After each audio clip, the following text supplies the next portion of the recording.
Perkenalkan, nama saya Rada Fitriana Santi, kelas 1 ASTR Cap. Saya akan menjelaskan tentang rangka tubuh manusia. Sistem rangka manusia adalah sistem tubuh yang terdiri dari rangkaian tulang yang mendukung, melindungi organ yang lunak sebagai alat bergerak dan menyediakan permukaan untuk mengaitkan otot-otot kerangka. Manusia umumnya terlahir dengan 300 tulang, namun seiring dengan bertambahnya usia, beberapa jaringan tulang akan menyatu. Fungsi tulang sepenuhnya tulang, bentuk tulang, struktur tulang. Tulang organ dewasa terdiri atas 206 tulang. Tulang banyak mengandung bahan kristalis organik, terutama garam kalsium yang membuat tulang keras dan kaku, tetapi seperti dapat tersebut jaringan fibrosa yang membentuknya kuat dan elastis. Klasifikasi tulang pada orang dewasa digolong pada dua kelompok, yaitu axial skeleton dan avascular skeleton. 1. Menopang dan memberi bentuk tubuh. Salah satu peran utama tulang adalah untuk memberikan bentuk tubuh wajah, ekstremitas, torak, abdomen, dan menentukan tinggi badan. Tak hanya itu, tulang juga berfungsi untuk menopang tubuh agar manusia dapat berdiri tegak atau duduk. 2. Menunjang pergerakan tubuh. Tulang, otot, ligamen, dan sendi berperan dalam mendukung pergerakan tubuh untuk menunjang pergerakan dengan baik. Memproduksi sel darah. Sumsum tulang merupakan bagian tulang yang berfungsi untuk menghasilkan sel-sel darah. Susun tulang berturut lunak dan dapat ditemukan di beberapa rongga tulang tertentu, misalnya tulang panggul dan paha.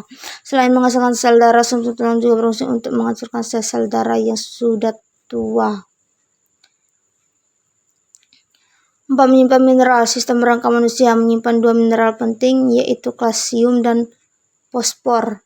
Bila kadar kalsium dan fosfor di dalam darah berkurang, hormon tiroid akan mengatur kekurangan dengan mengalami dari tulang. Selain mineral, tulang juga menyimpan lemak dan disimpan dalam sumsum kuning.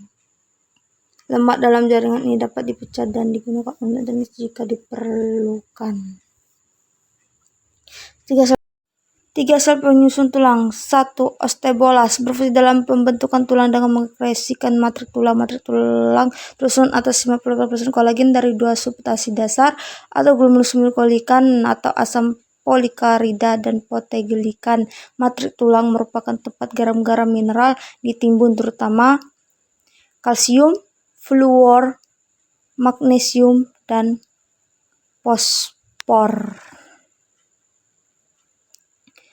2. Osteosit.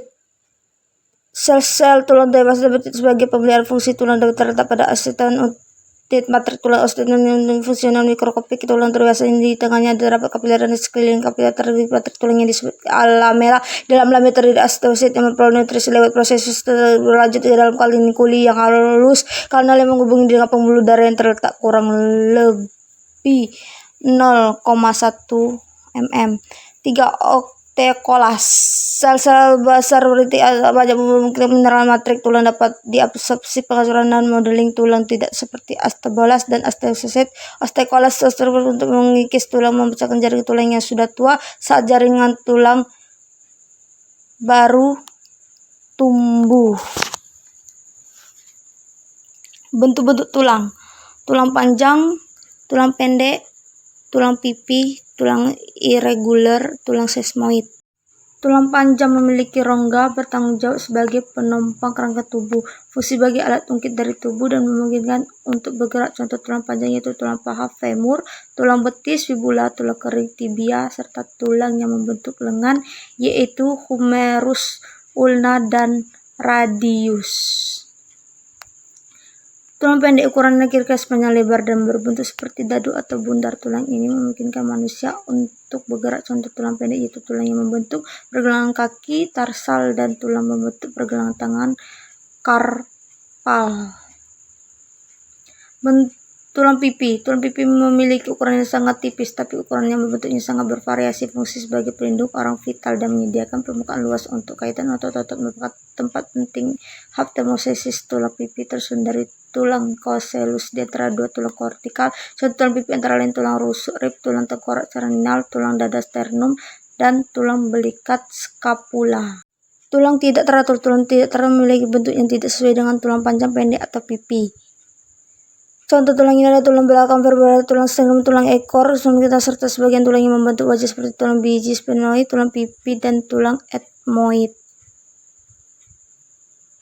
Tulang sesmoid. Tulang sesmoid adalah tulang yang tertanam di tendon jaring ikat yang menghubungi jaringan otot dan tulang. Tulang bulat kecil ini umumnya ditemukan di tendon tangan, lutut, dan kaki. Tulang sesmoid berfungsi untuk melindungi tendon dari tekanan pada sendi dan meningkatkan efisiensi sendi. Contohnya tulang tempurung lutut atau patella. Struktur tulang: 1. Kerangka aksial, 2. Kerangka apiksikular. Kerangka aksial terdiri dari 80 tulang yang berbagi lagi pada 3 tempat, yaitu kranium tulang muka, 2 columna vertebralis, 3 tulang torak.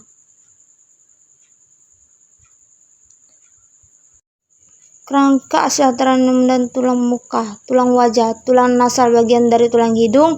Tulang makralis membentuk tulang rahang atas dan berfungsi dengan semua tulang wajah kecuali tulang mandibula. Tulang sigmoidicum membentuk penunjuk pipi dan dasar dari tulang orbita. Tulang lacrimalis, tulang wajah yang paling kecil. Tulang platinum berbentuk huruf L membentuk bagian posterior dari platinum durum. Tulang vomer berbentuk segitiga yang merupakan bagian dari sternum nasi. Tulang mandibulosus, tulang hidium menggantung di processus styloideus. Tulang terpolis dengan legentum dan otot. Tulang kranium. Sutra, hubungan di antara tulang-tulang yang tidak dapat bergerak terdiri dari sutra coronalis, sutra sargalis, sutra labium, dan sutra cosmosa. Sinus rongga pada tulang kranium terdiri dari sinus frontalis, sinus spiralis, sinus etmonalis, sinus mercalis, fontanella, cartilage, dan jaringan fibrosus yang terdapat pada tulang kranium. Embrio terdiri dari fontanella majora dan fontanella minora. Formanya lubang-lubang tulang kranium. Kerangka aksial foramen vertebralis terdiri dari 26 tulang berbentuk tidak teratur berbentang antara tengkorak dan pelvis, juga merupakan tempat melekatnya iga dan otot punggung. Columna vertebralis dibagi dalam 7 vertebra cervicalis tulang leher, 12 vertebra thoracalis tulang punggung, 5 vertebra lubalis tulang pinggang, vertebra sacrum tulang kelangkang, dan 1 vertebra coccygeus tulang ekor. Toraks terdiri dari sternum dan costa. Sternum berbentuk pipi dengan panjang kurang lebih 15 cm, terdiri dari bagian mabrium, sternum, corpus sternum, dan processus speudeus. Costa atau tulang rusuk terdiri dari 12 buah, 7 buah tulang rusuk sejati, 3 buah tulang rusuk palsu, dan 2 buah tulang rusuk melayang. Kerangka apiksikular. Ekstremitas atas, tulang panggul. Ekstremitas bawah, tulang tangkai atas atau ekstremitas terdiri dari 60 tulang humerus 2 buah, ulna 2 buah, radius 2 buah, carpus 2 buah, metacarpal 2 buah, falang 14 buah, humerus 2 buah. Tulang panggul terdiri dari ischium kubis yang bersatu disebut tulang kose. Tulang kose bersatu persekutuan coccygeus membentuk pelvis. Tulang panggul terdiri dari tulang usus, tulang kemaluan, dan tulang duduk. Tulang ekstremitas bawah terdiri dari 1 tulang paha, tulang panjang yang membentuk tegap, ujung atasnya berbentuk bulatan dengan leher kecil. 2 patella tulang tempurung lutut berbentuk mangkok dan mengamankan otot-otot kaki. 3 tibia dan fibula, 2 tulang kaki bawah, tibia lebih panjang dan fibula adalah. Sekian, terima kasih.